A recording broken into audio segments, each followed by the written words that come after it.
Olá, amantes da arte usada para transmitir uma mensagem de comunicação e persuadir as pessoas a consumir um produto. Bem-vindos a mais um Job. Hoje vamos falar sobre conotação e denotação e o que isso tem a ver com direção de arte. O que a imagem conota e o que a imagem denota. Imagem, gente, lembrando que imagem não é só fotografia. Tudo aquilo que é grafado visualmente pode ser considerado uma imagem. Então a gente está falando aí de cinematografia, fotografia, estamos falando de ilustração, estamos falando de colagem, processo de esculturas, pinturas e tudo aquilo que pode ser utilizado visualmente por um diretor de arte para compor uma mensagem de comunicação. A gente tem que lembrar que toda a imagem é ambígua e polissêmica. O que isso quer dizer? Basicamente que ela pode gerar diversas interpretações, dependendo da mente que está entrando em contato com ela.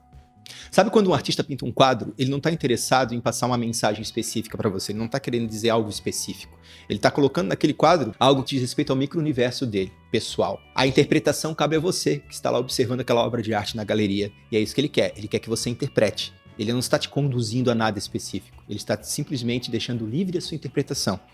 Arte é isso. Arte é o nada, arte é o sentir, e eu sinto que essa é a minha maior obra.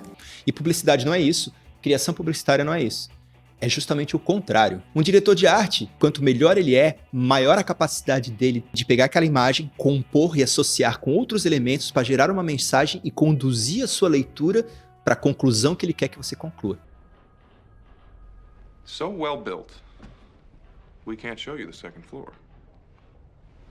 Ou seja, isso é comunicação objetiva, porque tem alguém pagando por trás, alguém que quer que você compre um produto. O diretor de arte tem que usar todos os recursos de conhecimento dele sobre fotografia, sobre cinematografia, sobre ilustração, sobre o que for, para pegar imagens, compor e associar com produtos e com serviços, para torná-la o menos ambígua e polissêmica possível, e conduzir a sua cabecinha, chegar na conclusão que ele quer que você chegue e diga assim, eu quero consumir esse produto, eu quero experimentar esse café. É isso que é publicidade no fim das contas. E aí, finalmente, chegamos à denotação e conotação. Porque toda imagem tem dois níveis, o denotativo e o conotativo. A imagem denotativa é ela tal como ela é. Você olha aquela fotografia daquela pessoa olhando para o pôr do sol, e aquilo ali é uma pessoa olhando para o pôr do sol, e você vai sentir aquele bem-estar, e você, eu adoro olhar para o pôr do sol, e você tem a interpretação que você quiser. E aí a gente entra no segundo nível da imagem, a conotação. É quando o diretor de arte pega essa imagem do pôr do sol, e ele associa, por exemplo, com uma marca de cerveja, para que você olhe cerveja pôr do sol, e você pense, verão, final do dia, uma cervejinha com esse calor é uma delícia.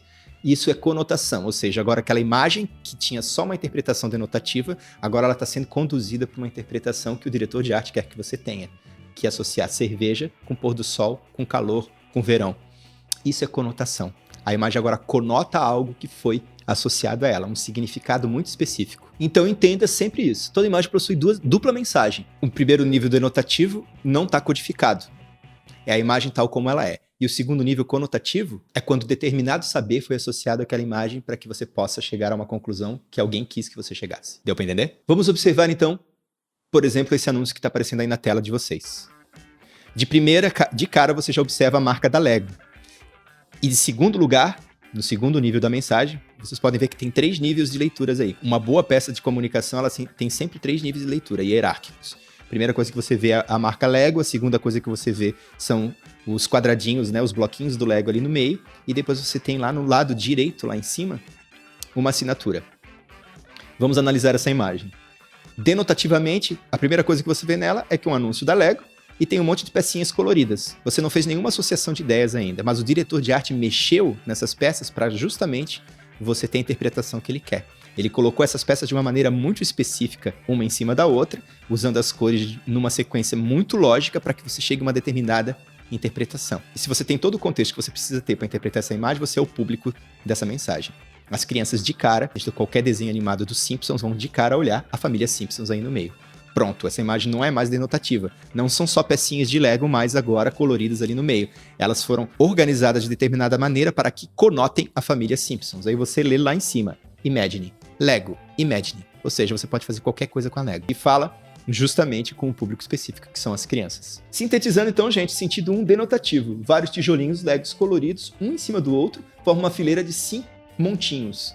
O que isso significa? É preciso agora procurar o sentido seguinte, a conotação da imagem. A pessoa ela tem que estar familiarizada com todo esse universo dos desenhos animados para entender. E compreender que os elementos do plano simbólico correspondem, no caso, a um conjunto de práticas, técnicas e universos, no caso, o universo dos Simpsons. Esse segundo sentido ele tem que sempre se apoiar no primeiro, eles não coexistem independentemente. Um precisa do outro. Você precisa das pecinhas de Lego nessas cores que elas estão, na sequência que elas estão, para dar esse sentido. Se jogasse um monte de pecinha de qualquer jeito ali, você deixava a pessoa interpretar o que ela quisesse. Mas ela está sendo organizada de uma maneira para você interpretar a mensagem que o diretor de arte quer que você interprete. Mas na hora que você entende esse segundo sentido, que são justamente as pecinhas de Lego formando a família Simpsons, o que acontece? O primeiro é desfocado, você esquece do primeiro sentido, agora você só consegue ver a família Simpsons. Agora você entendeu, você teve uma reação. Uau!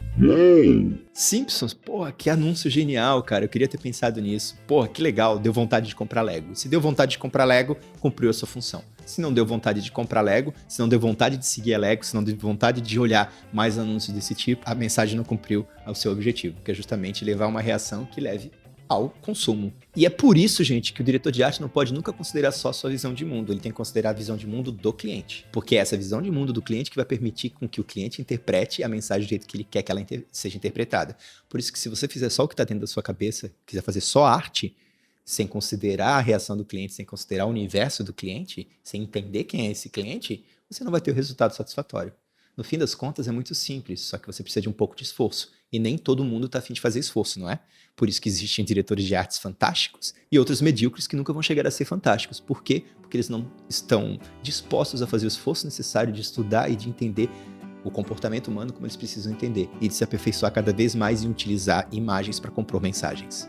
Lembre-se sempre que toda linguagem, toda mensagem icônica, ou seja, de imagem, ela precisa que alguém interprete para ela ser persuasiva. A publicidade é persuasiva. Se ninguém interpretar ela da forma como você quer que interprete, o anúncio vai ser um fracasso. Eu espero que vocês tenham gostado desse job, eu espero que tenha trazido um pouquinho mais de conhecimento para o universo aí de criação de vocês, espero que vocês consigam treinar e utilizar isso no dia a dia. Se vocês gostaram e fez sentido para vocês esse job, compartilhem com todos aqueles que estão aprendendo a criar, compartilhem com quem já cria, talvez tragam mais uma informação para eles. Se você ainda não se inscreveu, se inscreva nesse canal, deixe sua opinião, sintam-se abraçados e até o próximo job.